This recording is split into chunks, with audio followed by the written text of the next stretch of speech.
Fuato mo side afro bibia na nije wo so pese o meka ekuo ni ho ade ekuo ye bi wa ma na ne sanso na bi wa o man Ghana mu a mo hwe se ye DLFM 106.9 ene ye papa da de Lumba na nyom bebetimi atre adu akire ye pa nti ne so pese o mbra na meka eye ekuo ni ho a betimi afrem penny 0538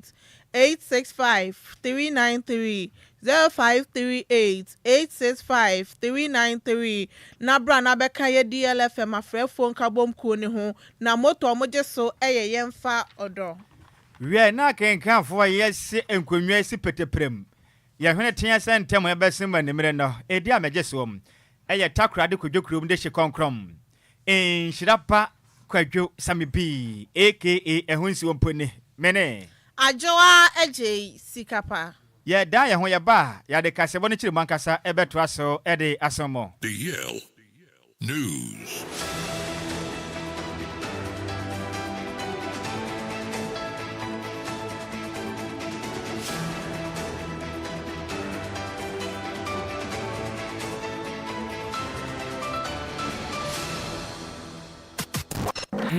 It's official. DLFM 106.9.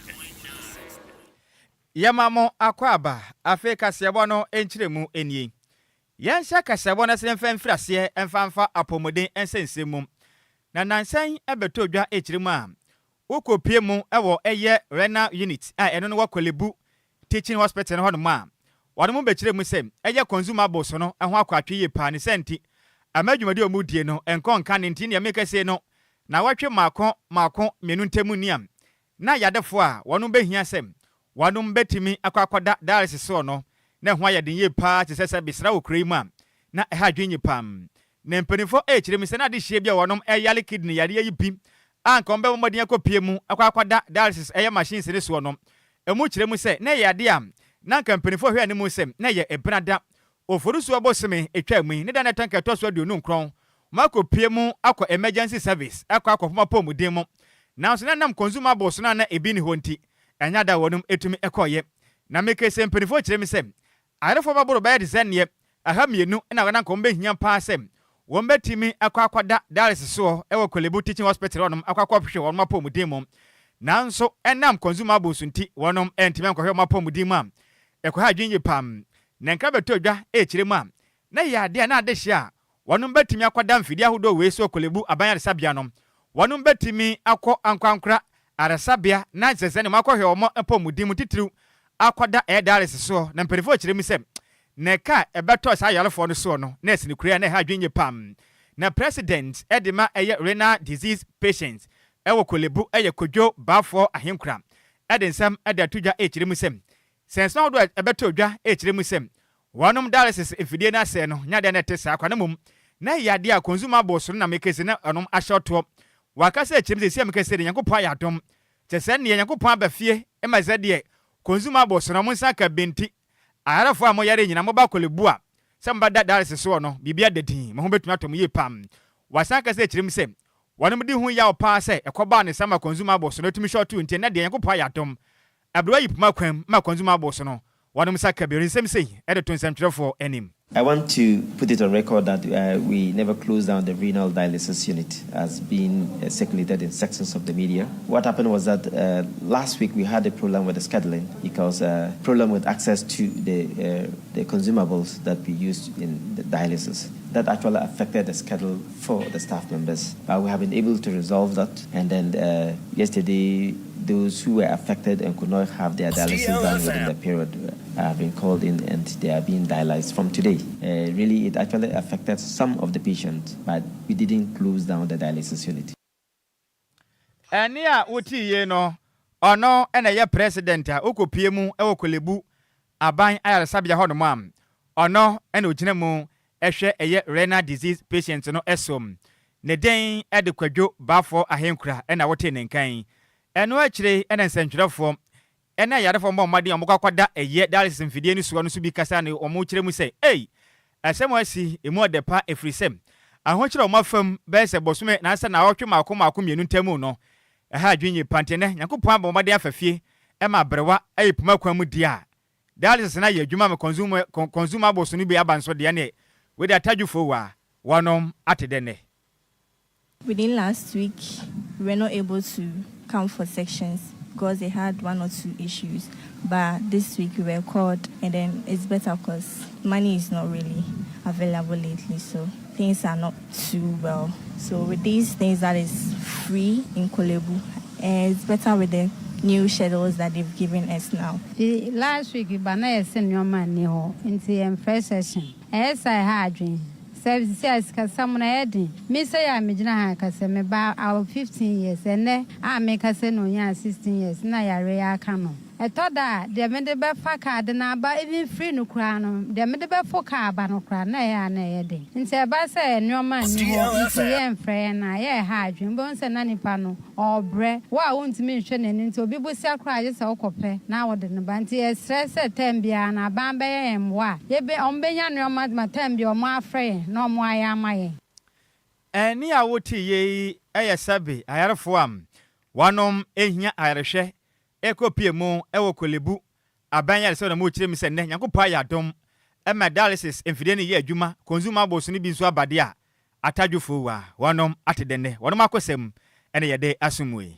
Yantoa kase bone so na asoye a enne hwa pomuden ho samsu wo manga na mu alanche online admission portal no beboa na opese won ko na nkoje admission e wo public health training institutions e wo manyima ombre kra wonsa ebetimi akesa system we de omaye wo kwan bi so ebetimi aboa unante enko baabia sanso na ho ebetimi ato na niamamu so ada ho ede ama se ne ebe ya won so no se wo admission na obehu se we na ekọ ana we so ana eba na abra mo launch program no ana eye osoafo na hwa pomuden ho sam so eye kwabna minta akando edi tudwa na oche se yade a we de ebeboa nipa ni ye papa sanso na ebeboa eye health sector na di mpuntu kese pa ana beba honom eye student omo pese omonko no monko of ye diploma any degree programs na we health training institutions no ade no so ebeboa wo mesan say obi wonu ma akwa je so church or paper so ni ade ni na ye how we de no an so be enter data no ewo system nim na chese efa kwan mu ana omo san so abo ho ban e de ama so na ebe ya wo so no oho ebetimi ahenhan into person won ko na won ko public health training institutions ni bi enkosu ade no an so be ko Ministry of Health admission portal online na chese wetimi akọ register be chia 150 Ghana cedis eno application fee na chese mama wo ye login number na chese won so no wetimi enya admission health training institution ni and it's a health training institutions unless for school and they are cano and then the person shas and your tone forms no nemum ya ensakra e binum wo mo e person Ghana fo nyina ehu kane no na se opese auto forms a ministry no e generate bi e friend codes na ya ton ya the codes na come bank ahodo e bi ti say Ghana commercial bank and na say agricultural development bank na banks no aton code no nti ukoto ansa na watumi enya access to the platform na wakwa register na wakwa apply but obi wo ho a obi te hweme I would abo constituency mu obi wa asori dan ho obi won chance kokko so pese oba no be register gira ofri chance kokko e ba dwabo so ansa na ba be deposit sen ebi a obe deposit 150 Ghana cedis kan no mo ton no 200 Ghana cedis you see atiso e dey about 150 Ghana cedis ndi 150 ninti o foka a be koso be 50 Ghana cedis and answer 100 Ghana cedis ansa na watumi be deposit enye ka ni mu a wotran so risk involve kra nka ho nti ni e pese ye ne se ba bia wotie bia no obetumi atena ho na watumi apply nti ye de sa abefo kwantempon so e de bibia abase sesia no se wokọ abefo kwantempon no so a wobetue sika 150 Ghana cedis wotue sika ni wi a afei portal ne bebie na afei de also ofili bia no wafili ofili wi a ba bia wotie na no na wasan asende application no samre na sesia no ye launch ade less than 30 minutes to 1 hour ni information manya ne se nipa omo applications akọ true nko ano ebro aha 9 in less than 1 hour nti we enene ya pesa Ghana fo nyina ati ase se menkotua osika ma obi se wokoto code bia enye no kre menkotua osika ma obi se connection man bi se obepa admission amount obi be do osika kwa because ade ayekoye mani dia kire me am personally involved at every point in time nti se wotua osika ma obi a wabo loss ene ya uti ye eyo soafo na hwa pomuden ho nsam so kwabna minta akando yanto akase ebo no so na mekase ne nyina mum ewo humesua ensensem mum na osoafo no ena oda o magana ya humasua anom ne den ede onimnyamfo Haruna Idrisu ede nsema tudwa echire musem eyade a akyerɛkyerɛfo moden atimi akwakwatena de sua dan mu asuade ne wonom ya akyerɛkyerɛfo mekire university graduate teachers no wombo moden ekwakoye oyekire ewasoye a ehwe o magana ya de sua so ewo kyese ne nkrabopre mantam atena kasie mu na wukwada ya na nyasem kuma kram na akyerɛkyerɛfo echire musem bepem samra yekesei wonom staff members ID sa umbehia na adi adanse akyerɛkyerɛfo no wonom akyerɛkyerɛfo prekope no akwaje nsrepe ani pataku wo man mu a wonom adwene ho a wonom ente ase akura wonom so esan so kyerɛ musem wonom posting letters ahodo so a efa wo nkra tasema ahodo ho a esempinifo ye ntentem no hu say yes abanyafo mu adwuma ntene bosum du mo arehyɛ musem wonom sebeka mbosum aketua no so twintwina atwan eno so makura akyerɛkyerɛfo akyerɛ musem saa na moto na ekoso mo atena ase adwene ho ne sɛ yade a Ghana mpanifo titiriw ene MPP ne NDC pese sabi womo ne wonom edi kotomame hwato agro bi a wonom koko enyo so kra akyerɛkyerɛfo akyerɛ mi sɛ mekɛse na mmobade atima yadwuma bosome maako be yenum tamu a wonom atwan ya sɛ nkagya wonom benya bank alert wo mo phone so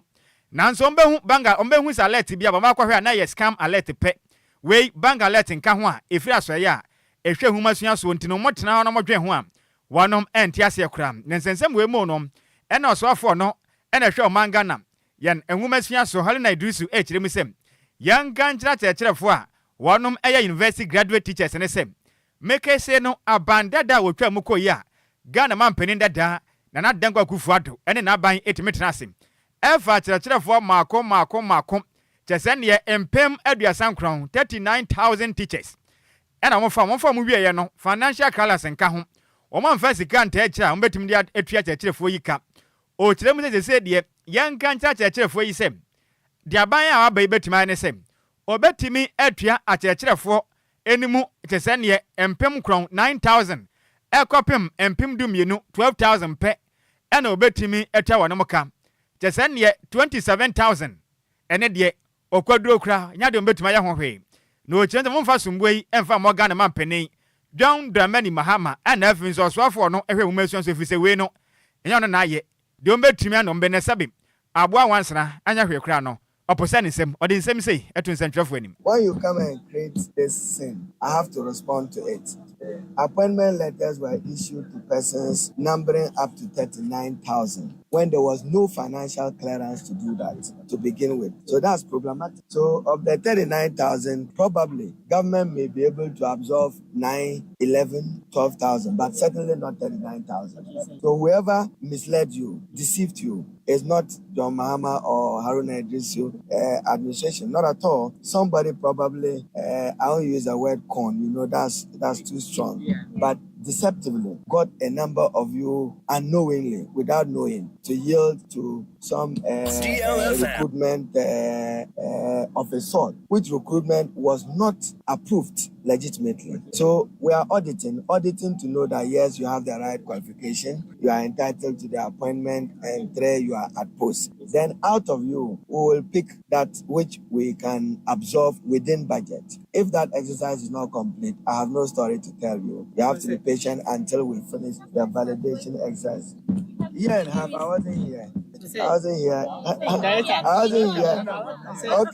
DJ will pour out some of the statistics. I was telling them about the 39,000. You remember? Yes. Speak to it. So DJ. Any a woti ye ayo swafo no ene wo hwe omagana enhumasua esom ne den ede onimnyamfo Haruna Idrisu eno wa kire ene o kire ni baako a ono no wo yoba na wo kire mi se otetamale nanso asehwe humasua so bomoden atimi ayi no so nkwankwa kire ade awasante mantanim na wo kire mi se wa kire ade saa teze na nyasem kuma o bosome maako dumienu bosom maako num we de na nakafra bosom maako enum ntemuni enya de o maketua no eba o chemte sabe bone bempa na omde aye aban otia banwa si ni abanda de twam efirisem o ma yetimi mpo wo ye adwuma kura da asan na wo nya adwuma ne senti ombezo mu hu omhyebre se abanya bai obetua omoka wanum IDs ni ma hodo ebedi dance se o ya chekere from apa no o monza beka na o ma hu omgidie senti sa apa de akrum o ya kire o meye no krum ha no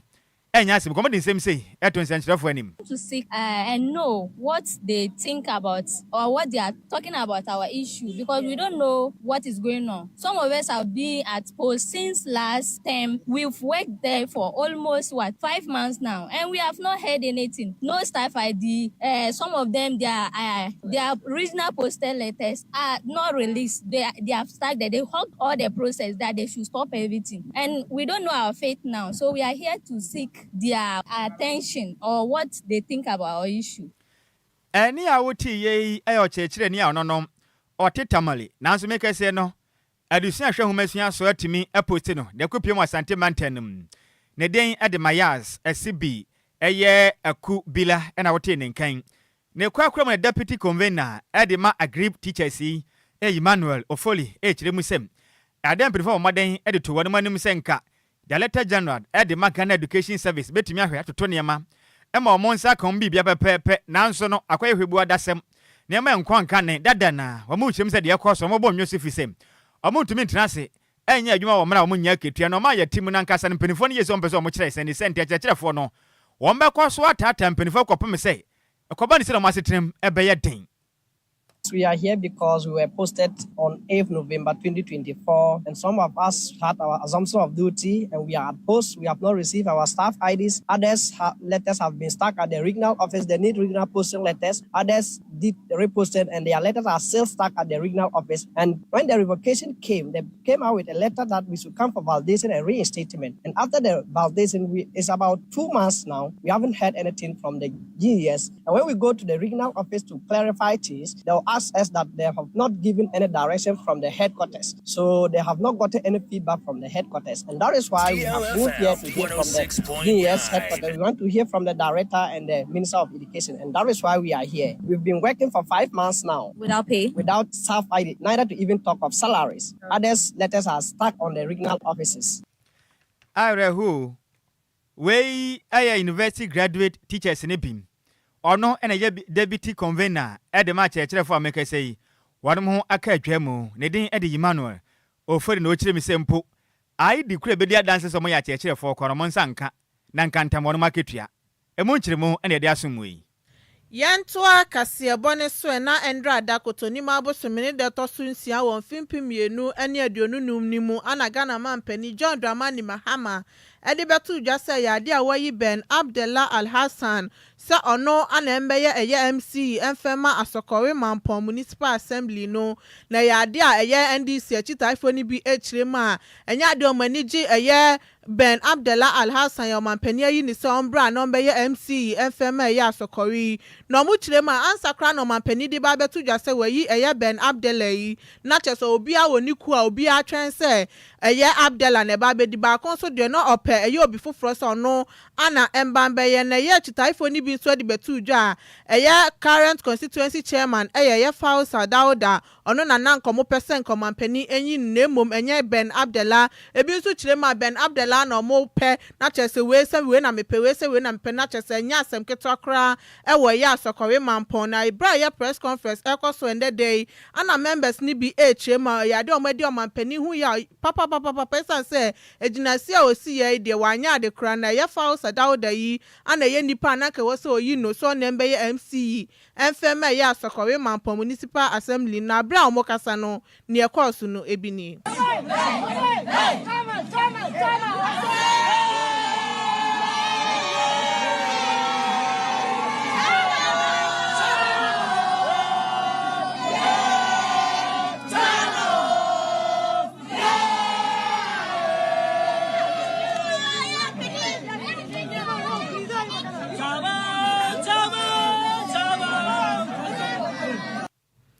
Eni ya uti ye eye ne ekoso won ma na chese nya asem keto obi a kire na adwen na enu achi ana ye mpanifo a wo honom so ene ye di e okasebo etwetwe enkomo. Never accept Ben Abdullah. He's nobody. Nobody in the constituency. When is Abdallah? Who is Abdallah? When is he? Who is Abdallah? Who is Abdallah? You will never accept him. You can't impose someone on us. You can't impose a stranger on us. You can't impose a stranger on us. Who is Abdallah? You will never accept him. How can people that want to control? Even people that work for the party. This is betrayal.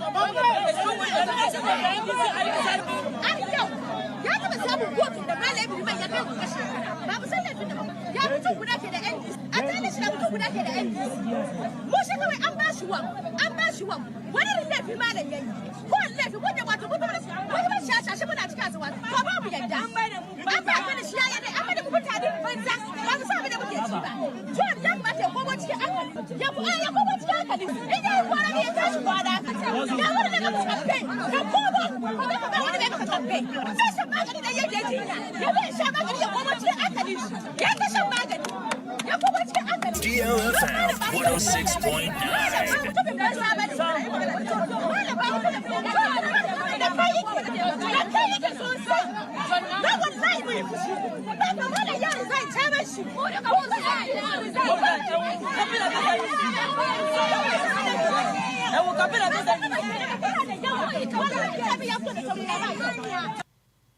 Eni ya uti ye eye NDC chita iPhone bi ana mu chema ye Ben Abdallah Al-Hassan de ya de omani je ho so baba ye MCE e de ama eye Asokore Mampon Municipal Assembly. Amasa mo mpene wo. Amasa mo mpeno. Ah, na le wen say owosun bi de ma wo nom enti yentie mra wate.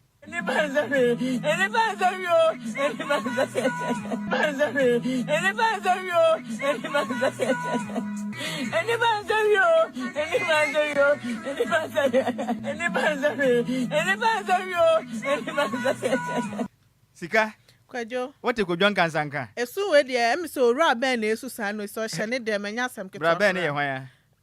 so na mo pani yi na yesi yem paint say do no na say ye kwa say yem am say ya no to krom ha wo ni pan sa hwam e tina so ye de ba ko be sa bra mo so so mo mpe say mo ni pan sa hwam po ya ye da je mo pani ja wo no mo akasa yi ni o mo pen na ya ye ye ye kwa say de de sika emreti nkoye ni mo wate ye ndi dinkof ye wofasifo ye chi a wa hwa nsem be je nsem ye nto aka se wo se mo mfa nwura mo e wo kua ye nsem na Chief Executive Officer na penimpa oda omangana ye kokobodun ano na den Dr. Ransford anate abe edensem ede atudwasem yan kantre Ghana kokwakuafo nyina se oh nyankopɔ ya adoma fi koko no mba de pass sabe anomanam o kirem se producer price ne bo be koso ma Ghana fo akuafo nyina mate den atadwufo wa nyasem kuma na osofo se yan kantre Ghana fo se nyankopɔ ya adoma afi koko no empenifo ba bie anom ewo sanabo suma yebaka kwahye mu yi ne da jezania wo sanabo suma no emu ewo mfempem mienu ne eduonu enumu na wakasa kirem se koko no wamba tum mana kɔ soro se yi ama jezania semkuma wo pesa de koko so sompo etia wonsanka evisa ne bɔ no bakɔ soro yempo etimi achen la Côte d'Ivoire fo kra koko eboa mo de ato mo de enim Dr. Abe kirem se ensem we ne betimi aboa pa me koko akuafo no ahwe mo besem den matuma yadwuma ma oman etima yomo so mfaso pam ode se wade tu dwamra na obontoa ekwa kokko mensini ene mantama hodo am wonum esikua edua kokko se obetumi abo no a wababa ye opanimpo beda kokko anen obehunu se yes kro we su kokko wa hanom na kokko ne yade ani di akire beboa pama ne ama etima konkanye pam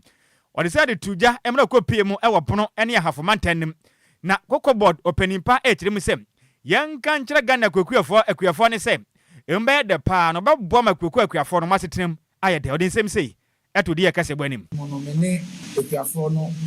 enya nkita ho ewon kan but me feel say na adwuma ne tie no nkran na hypothesis but adwuma na nkasa no enye nkran na ewo ntine wo say me ne mpanyin fo yetu ye nan me ye kɔ bebi a ye di akoko no bebi akuafo no ye omedwuma no na ye ni omonkodi nkita ho na ye sanso no mo amohwe kro no so akro no ye bodi am ne ye nso ya baji mo hira enti na ame starti bono ne ahafo no ye nhyehyɛ ne sɛ ne beba ayefi ha aba besre mo empa bo ne musia na magi no futu so account o ma peri jo mama ya ti ase sɛ cocoa farmer no number 1 before anything else until this year 25-26 season no I catch the minister and said, first of all, cocoa season, you be 25-26. This year, you be in August. Now, you be in August, no, you the bofu fro, ebeba. Now, bofu fro ni ebeba no, ebe chain, Cote d'Ivoire there. Any outie or no, and a chief executive officer at the Ghana Cocoa Board, ne den at the Ransford, and a te abim. Na ne kwakra monso okopie mu awa doman so am doma hima eye odene ho doctor akosua dwaben abebi otoso mienu echire musem kokontumu a opening akan emu de pasa no manam ne senti ebebo anti se de omaka no woni omuni ombo hye so ne mwa ne ma entimi nkonka ni pam wasaka se echire musem koko adwuma no ne ye den ne senti ade bebo ne sem amperifo maden ene akuefo ne sinkunwa na mo fo hia asem to mo kwampa mbefa so no mbeboa na koku adwuma no ekwefo no wato no mu yipam wasan kasa de adesre e de ato eye openipod Cocoa Board ano esem omo no ho mode so ma eye ku adwuma no fa so abaso na titu mebu no atima ya akona wono mo de ho de ahye mu biem wasan de adesre e de ato aban no mu sem enwani mu yada wono mu nuaduadua e wo meamia hodo a wodua koko na ntumi mmoa na wiem nsa kyera hodo a ekum koko nua tugu no eto entimi ntwa wasande adesre e de atumpenifo anim se de do de wonum behia kate ene ate endo ne bi e de apetepete wonum koko echese ne so e mase be betumi aboa na so na bribra se be ya ban benya so mfaso na omuso yen kakra e de apodwa wonum ano o kire mu sem abanzamwe nompa bosia a emu be ya ketewese a ehunsi wonu be ya kuma bi na mo ne koku akuafo dwumade omudie no wonum ehu ento mu odi nsem se e de tudwa kwani mu Ghana bepeja eye koko ne bede kwa Ghana ebe kwani mu Ghana bepeja eye koko ne bede kwa amano ne koto ama Ghana nipa te yedini ya nim kwa ya koko fa so eba ye eno de me ma meka ne hanne nso ye nim se de koko si dia kote enti mesra ne sa da noma amra bebeba ne yete buo bi ne niema bi ye nim se baba ye no ebe ye niema bi afa ho empo se buo no mpo abekeka ye no anya yi ada noma be ma ne kwani mu ensene se de na ate ye no so that's cocoa farmers in Sulebenya be at the Agama and the Manana. It's not one, Sadamo, Mania Bay, a baby and the pack, a babasso one, Cocoa Board one, not Kaido money, not Kaibono money, not Kaya Cocoa, Sansa Baboya, and Yenya fertilizers. Yenya and Euro, I display cocoa. And never my cocoa, no, it's a many, it's my swab of fefe, it's my so, the Yenya be at the Aboya Hobna. Eni awuti ye ukopie mu ewo bono mantem ni mu am ono ene ye doma hima ne den e de ode ne ho doctor akosua dwapen ababio a otoso mienu ne ne ena wuti wiem wie na kase bo no ye nyina weso e ne yankenka madwenkyere ni bi na yemfa ensomo am we ese ne den de kofi parliament no hwe live e de free agona bobi kuma apa na wo kire misem ogidi se akakuma bi na Ghana I de se heaven pa na ohwe life pa na kase bo no emu ode pa se be ano manam yeda se Ghana ni ye ba wo nchen asem de dwa no emu odu pa sene chema wuntumi chen ni sentis wa memu a ya ho den entime nkom ni nyina ne se eye university graduate teachers no wanu mu chirem se wanu nso atimi a kira de abosome makoma enum ntam ni wanom ensan ka o maketua ebio nso wanu ID se be dia dance se mo ya kirefo mpo omu hu akira kwan wonu posting hu nkrata asem so atwintwan na no ena oso afo hwe hu masua so akire musem sese mpo wo hwe akire fondo do na 39000 ahu na so mbetumi afamu chese ne 9000 to 12000 pe 27000 na aka no se wawade akopa yira duane na di tenafie ba bi dodo ho kram won wale nso na mpra na wa akotena ne nchen firi se nya de aban ya ben na yamfom so firi se ontumi nya sika emfentua wono mo ka Ghana ne what is oba wie school na banda da posting ni se on kwa kira de na koba ni se ya aya wonsunum ete wo sen 0534050199 ana 0593406565 0534050199 0593406565 oba so a ye bejew na wonso wo adwenkyere no ede apa ye besrem enna mra ni nti yata manankasa so da nti oba bone tew na wunyo so nya kwan emura mu bi hello majo Oba praise hallelujah Kofi ma shamo Diamond the champion e sheye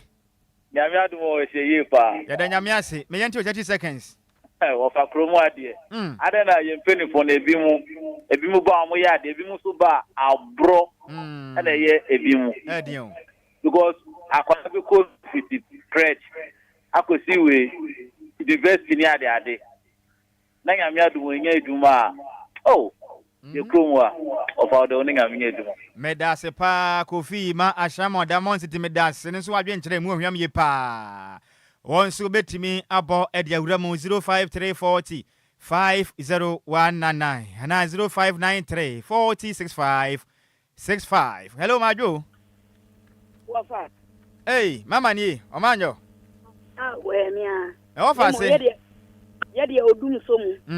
Esimi. Kafra. Mama, me enti wani mre. Yo, kaka mpenyi fundi bi. O say yeah. Ana mpenyi fundi bi. Impenifoni bi ose yeah ana impenifoni bi o yeah ana impenifoni bi o ose aye wafa omuto munfu gidase mesema dase pa. Hello Majo. Na kwanso kwanso a hey SK dowa SK mejibisa sheyi pa we did not be the agende, Nanso, the best aban and impeniful. The Nippon to me, man, and Johnny, so I'll bet they 5 months. You be really back on some coffee. I did, in fact, I have been fine. I'm going to be big at Ghanaian. I'm going to be farming. Okay, that's it. I'm payment in the plan as I'm better to show. I can't bet you idea. I'm going to Sama. Okay, more. Medase pa. Medase be Benjamin Shrao. Majo. Nana kwanso. Kwanso ame wo fa se be na misaka ni. Kwani ahia mangetile US. Ma kwane me yentie we. Oh, yentwe yi kra. Nti ebe se yempenifo no se omo hwe no munye bibi fa ho. Ko se ye den se wo be wie school na ebia bibi wo fie wo se wo ko hwe omo ebusiafo wo fie wo hwe omo. Na semwe fia enche yi medasi bebire nyame nhyira pi. Hello, we am last caller. We didn't maybe akasa free me what for say ehunsuo mponi tabewo de se konkrom. Oh, Dexon Bada kon droba achim edukro champion mentio akwa praise. Hallelujah. Nyame nhyira on yaduma pa bo masisto no mangana. Yeah, that's ya bese yengura no nyamfo excellence John Dramani Mahama Ghana ye ne de se de odno no wo so sabe ibenfu so bi fun gua obi fun hu ayemfun nwa nti nimpaase ototo akwan yi abada na faranta mapefra bi na be kan biribi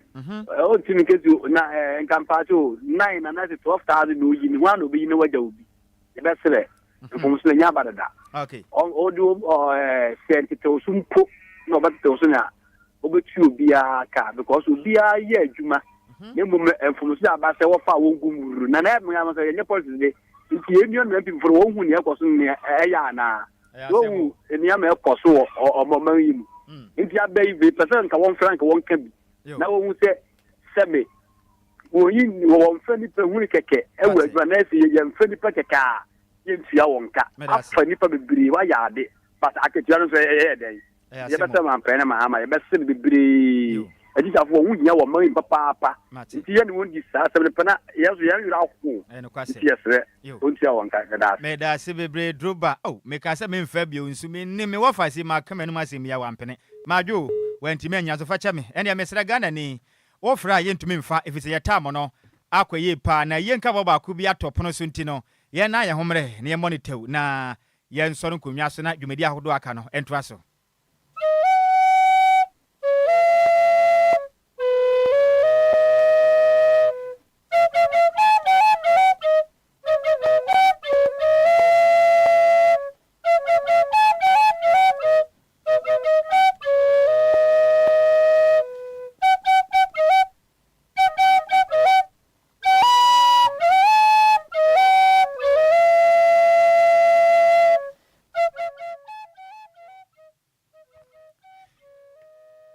Brichie abo odupon etutu brebo asamwado ensuna abusia penin abusia penin nana benyin esun abezechi abeku dodo afra ne se uncle oyi openin kwamena eseku openin kwabena mensa Opening Kwame Ata Kwadwo Bentum Opening Kwadwo Osejan dodo afre ne se red Ochiame Kwaku Eson Ochiame Eja Ahen Emma Ahima for this way Alaba Pokuya Oyenkwaso Ahima Ewo Mamford Adwoa Donko Ekua Mensima Abajan Abasam Abakom Abakoko Enafi Brebo Asamwadu Nsuna Busia Wawa Mamford Ede yaw ene awreho Ghana fo nyina de yesem Wanuma de nyina Wamudu nsene baako paaka ena atwei Wanama de hia ne den ede Uncle Kwadwo Tewia dodwa bonemra ne sem Wachiri ayesum Odaya wansode Na Uncle Kwadwo Tewia enya mfinhia no aduasa mienu 62 years na yewu hyehyeye ena edidi suei Nyankopɔ ya adoma efede de animu no eye kotonima aboseme ne da etoso nkrom empenifo betena se esi na ye ne ho pe ewo aye obo afia no eno no ewo Mamford afia Nyankopɔ ya adom so am ebusia no ebetena se meme na edi animu yi eno be kotonima abosuma ye womi ne da etoso du emfimpi mienu ne aduonu enum eno so bekoso am ewo obo afia no eno so Mamford ho do ma atena se na ye nhyehyɛ kama pa hu kwan do mefa so a wonom betimi akwasie wonom ede hyem ne Yankopɔ ya adoma meme na kro na no emra mpanifo atena se aya nhyehyɛ ne amamra hodom ede afa yem papa ne den ede Uncle Kwadwo Tewia do afra ne sem wachira yesum na yie ne ho no mommoden etimi apagya emu no ede na kopie mu ewo Mamford eye bia wonom esie wonom ade hyem ne Yankopɔ ya adoma meme na so no abo jesen ya wia beye dumienu ekronom wonom besan atena sim na wonom ayayie nom ewo ye obo afia no ewo Mamford krodua na mu Nankopɔ ya adom sam eye kwesiada eye kotonima bosome ya tosu di baako abusua no betimi akọ ne na asesore ewo the Church of Pentecost asafunum ewo eye Mamford eye Central Church of Pentecost Central eno wo Mamford ehonom na mpanifo betimi akwakotena se na wonom etimi akwakwa ne nase esum na makunafo a yam papa Uncle Kwadwo Tewia dodo afra ne se wachiri ayesum eja wonom achiri Adwoa amponsaba ana afei eye ekua ntoba wanya ne ba bi ekrom na ema oja wonom ewachire bi Nicholas Tewia Frisia Tewia Agnes Tewia Esther Tewia Sylvia Tewia, Savina Tewia, Steven Sabakwe, Matilda Tewia, Samuel Tewia, Amanda Kwe Tewia, John Tewia, Emmanuel Tewia, Ida Kwe Tewia, na ebusuafo a oja omachire bie eyo ba hima Adwoa Donko, Adwoa Bru, Menna eye na manan famille ebusua dankwa ebusua anafi Enquiries Uncle Okwemu na ama anafi efua bosumfi na ojai eya ngwafasefo ma ene mema mako enwotwe ena echi nso ojanananom so ensia enti eye brebo ebusua wonom ewo Mamford ediyaw ene awreho Ghana fo nyina yesem sabe de na chi ate no enye ono ana epam na ye wo nso eya kwagya nti ye nyina nkota omache na omade nyina opening Uncle Kwadwo Tewia do afra ne sem wachira Yesu nkopa ne krabie na ye ono a anka obepa ya de eyenka abono esi kase abono emu semufo no eye maize mebel entry ne semu ede ema yen bema 10 gram wini ahofa adwa na yere hwe ne yepa ma ne hwan fefefa hwe nanim a enhwe ntumi hwe ne 2 ne den ede DJ Omarion sika adwa ne sempo ano anwea enianu mienu nso a yenso besi nkonwa aya hwene tia esentemu a yebesuma nimire no edi amejeso eye takrade kwadwekrom twabe wudi hye konkron Nhyiraba Kwadwo Sammy B aka ehunso mponi meni ahofedua Adwoa Agyei Sikapa ya kono hwan na eba Apakan ji ne din na eba akopɛ fa ba kono kan ne yanko yanim no oba the Blessed King esi ya odin ba kwa de ama ne fi aka ana na mi ende mente ho asem yo sa krachi bia for so Okwampa Williams o kire me say Ghana da ben nde sa Ghana na de senior Apakan say sisi ano wo ye frost ufia. Kana ye nkona Ghana fo no. Na medio. Enya no kreda. Enya no kre. Opesa wonya na. Dijo man no pa musi from the dimbe na wote ye ufia. Say ye friend say Adwoa Agyei Sikapa. Sie din aba ene. Nkonkonsan Agyei betena say ye friend say. Messages ayensu ano. Eno no ye me. Messages ayensu ano. Adwoa Agyei Sikapa nti bra kwa me dodowa wo wife so weni ana ho a agye tade ama ofia ha ye friend no messages ayensu ano nti we de we free wisa senior man at enya the stamp net team say pew the senior andra boshe no sa mensa nka ebedu chene di na sesa me de me fancy setna bedu na sa promise no boshe de yensa nka e be sesa din no efra hwenu ma ye be no Mrs. Omarion the second ne yakoyedim ya so edimuja Apakan GH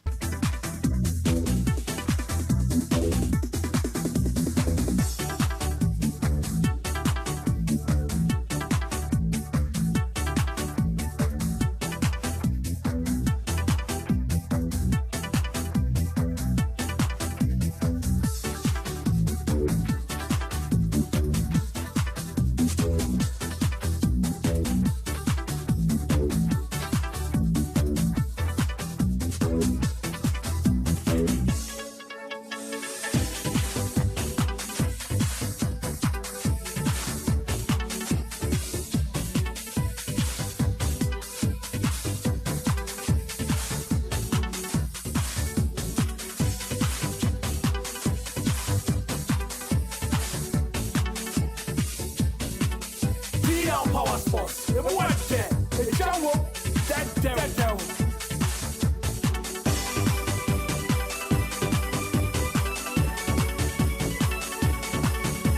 Power sports. You want that? The jungle,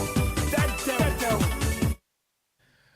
Ukudagbe wotro ya melegbedura no vinyo pogbeto fio wotro ya cha gama gbado megba no sports ye metwogbo no yimenko enyu DL Power Sports Update mede kuku no ukudagbe wotro ya la yo madena grona madena mesia mekropometo fio no chome radio adere DL 106.9 sports air dimila ye me no metwogbo no tamede kuku no Engba de radio alegia naneno gia anyami ganyobi tuobole bo uno koye Facebook YouTube bekene hefia no yo mingabo be she water share kun work sports ni ba egba DL Power Sports Update menkwa bo fai bekene ni ochemoko ni mokwake moko ni mofia moke radio afo DL 106.9. Good evening to our cherished listeners and viewers watching us live across all our social media platforms. Wednesday evening, we are back on your radio to bring you DL Power Sports Update. So please don't hesitate to call a friend to tell a friend that DL Power Sports Update is airborne live. Now, ebusiama minyina we so na obu anrasiri die kwanso mema wa dwon ama wa kwaba kesipa mbpm awo Ghana ene nkran agiatum kasafidie kese ba kopeso DL ohani nsia echiri ponkron ukuada enwumeremre redu se agudie momranti yesinkunya na agudie munsam aworo efiti anopa besi awie ni anwumere etwagu ayakwakope ede abresem fo wagibera tenase wawu so asone so kroji ntebeni nyina wayidi afimni akedie osie modu otiefo editie se utie ohwefo edihwe se ohwe ena yen okafo nso no edika se yeka ena yatenase yede babesom agudie munsam edi adane edi adencheche bumfumpa ewo Ghana ha ebibremane broni kroso ya tuni din DL Power Sports Update ebusuan ba bibia wo bia jijidem na tami kutu ya chechire nsem na bone bede ye be sanemu ede agufam ede amao na yetenase bia adwumekuo bia daroma ena yede nsem no ebante ebusuan ena nwumre kame won yemfasida kese asida chenchirenche no emfama adwumekuo a ye from Lumba ensupa na Lumba nsupa eye nsu abadwama nso a emu ye de emote eye kroje kama bibia ejirane na so na aswaya eye nhwehwemu ewa Ghana ha efa ne yedi ni ne ayenomo ya from Food and Drugs Authority omaye nhwehwemu ade afa Lumba nsupa agye atum se obepiem ewa Ghana ha now pe the king of king champion of champion the water of all waters and one Lumba ensupa na enije samane se Lumba nsupa no ya wane bottle water enene sachet enti se ope bottle se ope sachet ubenya enti ne Ghana ha de insu aya no mona ya bakope numero 1 eno ane Lumba ensupa enti baby bia wa na nwumre wutie me no efiefie mu eno na momfangu fridges no mu na monom enkola ne kosku a momfa mom no momfa nko dwumadie bia wudi se ye aware abadinto eyie dwumadie bia no fa Lumba nsupa no efa som wa hoho eno achi nso mu a motontonsuo Lumba nsupa na monton krofo beto na mwanya sika edi egumu botom me mame kasa nwa bibia fa nsu a ye no mo de eno ane Lumba ensupa na ya toa peti babia obia se ye bottle ana sashe obenya bi ato enti dansoman ene ne mpatam fo madam abanya meche akachi ye bia begu ochakpo mobenya bi ato ewo appear to slain oben Lumba sport no monfre madam abanya meche ewo 0557 349 401 0557 349 401 ofankwane ne mpatam nso no ene Mama Vic akachi ewo Sport M Washing Bay mobenya bi ewo na akachi 0500 680-783 Lumba nsupano pebiato a DLFM Nyakachi ewon kran Gbogwa Junction yene Wisconsin International University ena ADN mhwe piem ewo Nyakachi a obenya bi ato na bibia e kama ode oba bora yen reception ho oba beto abayiwa kama bi wo one ni nkoma ka chense ope Lumba nsupani bi ato say ye bottle anasa shobeli di na wenya bi ato baby bia obia fre numbers we fa order odie na bibia nya kama numbers no eye 0355 0 no about 5 miensa 274757 0555 0 no about 5 miensa 274757 ana 0577 475343 Lumba nsupa adauroma enanyumre agudiyom nsam yatenase DL Power Sports Update yebe pro nsam no ede aguo ede amao na asira kese nkoma kwame efum na anwumre okan ho yede nsam no eba sanso na DJ Omarion abaefo ntintan kese ne so Facebook and YouTube ode ya to waterfa DLFM 106.9 ne yakoso wa bia no ukopie mu a obetumi anya bi ahwe ne waja comment no na ya kenkan kama ede ama mi ameti akunya kesie mu ede nsam no eba beso mu na di ameje so no eye ayensu ano de hye Apakan GH de blessed kini yenti we ba yebesi fam na yatuja ede nsam no ede asomo de wadiawo wo interview wo kasai wa hu brase wo radio mu kire se wo yo pabe ne wo radio mampa enti kajagu Apakan GH wo de nyansa de wadiawo wo interview wo kasai wa hu brase wo radio mu kire se wo yo pabe ne wo radio mampa enti kajagu yanka jangumane yamfan samano ansomo de abusia yanhyase amfan fi yandiem awofie yewia na ya de broni crosso de na atwa so edi amadia yanhyase amfan fi Ghana men's under 20 team no ya from the black satellite of Ghana o makache ene yanhyase de fi na abusia ode wani kopiem ewo man ya fa ni Egypt ho ena 2025 edition of the CAF men's under 20 Afcon no eguso a etwagu de na me no kase Ghana yeguso a yeboye homode se enyama ebetumi akoye diaman na yen talisman yen starboy aya abrantia ye feni Jerry Afri ono no lead lines no ehwe so betuma boa na tournament no ya geni etumi qualify e de akọ under 20 World Cup na mo report efi Egypt ebani chema abrantia feni Jerry Afri no wabuna ketem e de fi Ghana ya kache e de nani akire mo baby osina kan e wo Spain boboku a ye from CD logo almo Spanish second division adanya CD logo for an echirima omo battle for relegation akatona bro na omo fi Spanish second division na omo hia branch FN Jerry Free say omo games kakra bi akana season abawie no abranch ne hu hia de ma omo nti omra na ombebo omo se na be ombetuma wini sa games no na omo ntumi anko relegation e was Spanish division aye second division na nhwehwemu amaye na echirima abranch FN Jerry Free eba no omo ka kire Ghana for so mbetuma to nsa de afra brantie no anytime bia koba ne sa ma GF for ne me yomo kokwasa bia essence yenim se time yebo CAF men's under 20 Afcon no enye FIFA calendar ene yebo no enti omo hia brantie no mbetumi ato nsa e de afra brantie no ena GF for no nso agito mo enti ne omo hunu se bia du na otwi omo crucial game omo hia brante no se obetumi aba intina de omo to nsade afra brante a ye fe ne Jerry Free ntime no ka se de Jerry Free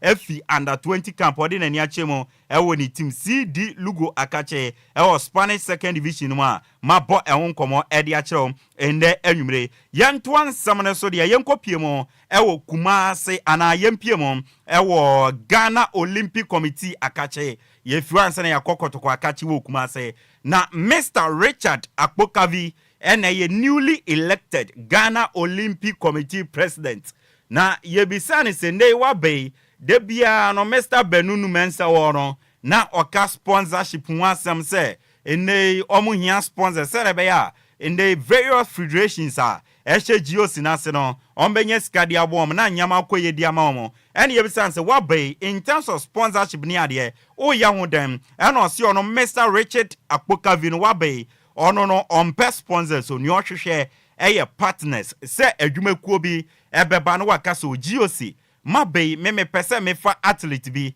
na me diska sponsor no na otumi etreni ye no winning medals de Ghana ana ebia maba ma fa sporting discipline ba ko Ghana me di bisika be hjem na maboa na fa ne ntoma pefra osi ope no chinse obi beba se mama mo tro simpo ana kapre momfa mbo GOC won bra osi dabi ope partners and sponsors Mr. Richard Akpokavi. I don't want a sponsor who come and sponsor this event. For me, yes, it's good, but it's not the best. I want a partner who will take me from this year 2025 to 2028. You can decide. You want a particular sport, you want a particular athlete, you want several sports, whatever you want. We will discuss. Come to someone understanding.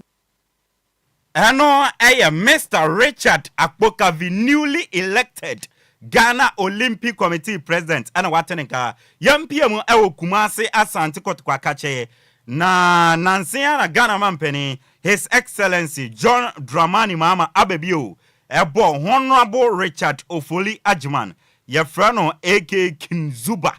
na ono no ye Kumase Metropolitan Assembly boss keme boss eno no na wadi nkomo edi atudwa se adwuma na His Excellency John Dramani Mama edi amane sonye aske me boss no adwuma no pese oboniye na His Royal Majesty otumfo se tutu otosimienu asantene ehu adwuma wabo aske me boss na ofrene se me na abra Kumase Asante Kotoko adwuma no esane adwuma wabo aske me boss ntibaji Kotoko na rane na CEO na ono Kinzuba no ni wiase oba nyina na ni so ade hunu ba ko pe ene se dachi bia no His Royal Majesty otumfo se tutuba frene se Kotoko CEO beye osi abane sa ne bota ye ode ba wiase no complete we wie na adwuma wo wiase me pese me ye adwuma na ma otumfo ni so anada ko kase me ni Kotoko CEO eno ana da wakoma so ye na na ko mo ko mo ntima se wiase am we nyina ma Kotoko CEO pa na se da ko yese me Kotoko CEO okay eno ana mpe se President Kofo be di KM ke KCC no ko di Kotoko CEO sa na mo na pese Kotoko CEO no se na na mam di da enti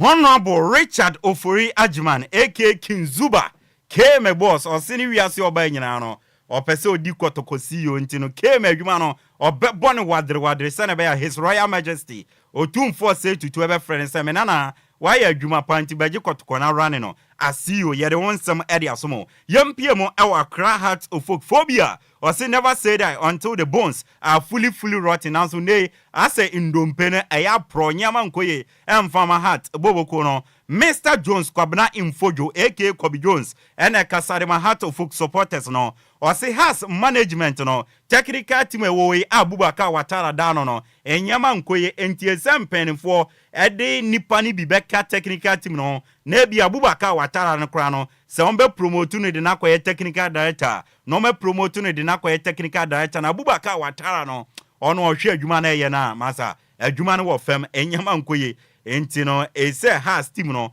on bifu up on technical team na players na wo ide omo maintain om na next omo ntobi meka ho na has team no be fan into my pefra Kobe Jones and I technical direction no so no I said we be can coach no say be ma Watara koye technical director we someone because for me what I'm seeing me feel say MY tani ma we na ya dia was team no pay for no hwe yen keep boys we yen for be meka ho and I know they will come good.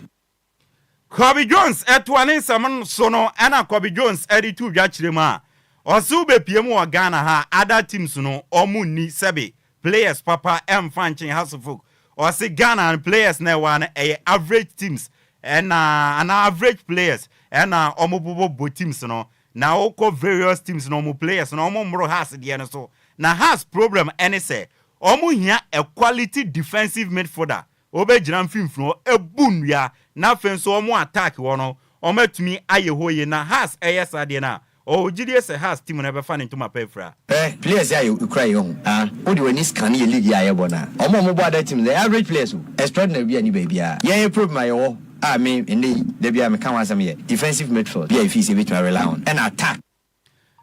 Mr. Jones, Kwabra Infojo, aka Kwabi Jones, on no kasa, Edema Heart of Folk supporters, no nebusia, Waten Enka, and so ewo. Na Yanko Piemo, Ewan Sanfu from our house. Team na kachia. Hasofo goalkeeper Benjamin Asare. Se obekaya ofi World Cup no qualifies na se ebaye ewo Blasters akache no. In a video bi Everton Montin na brantie no eti trotro mu no bi e video ye e de ba Montin central for ye kan wasam se na Hasofo team say ohimpon kese togba fede de na mu goalkeeper mu ntumi ntoka amfa no ne ade de ensam fata ene nyankrofo be kan omo kan na sena na Joseph ninuanom fi so omo ma na kwa afiase no fi afiase ebe ye prime minister no Sara Benjamin Asare de na koye obi oye video no na bia nipa ni fi se oye de egu Benjamin Asare ni mase nanso ne adani nhira de ama brante ne se ye nua pani oye nsantwe ne ye friend Mugabe Masi a ukopie mo e radio SYZ any TV SYZ odi ni dwuma as a political host no de betu dwa se masa nsem fata se Benjamin Asare ebe fro trotro nti kwan bia so obefa so enya ka de ama brante no obefa so enya ka e de ama brante ne eni jesem ene se CEO Kofare bai e de ma class media group ye friend Alhaji Sedu Agongo enam yenua pani Mugabe Masi nsunti no wacha brante friend Benjamin Asare Ilantra fufro kra ena odi ache Benjamin Asare ne na has secretariat ena Mugabe Masi de kano de koma Benjamin Asare aye nije sema efe enti officially no true Mugabe Masi no CEO Edma Class Media Group Alhaji Sedu Agongo ache Benjamin Asare wacheni Ilantra fufro kra na hasofo coach ye friend Abubakar Watara Osi esie ni asida we ni keja nti no odi asida kese edema Mr. Sedu Agongo se waye adoye kese sei edi ama branch friend Benjamin Asare ena nsen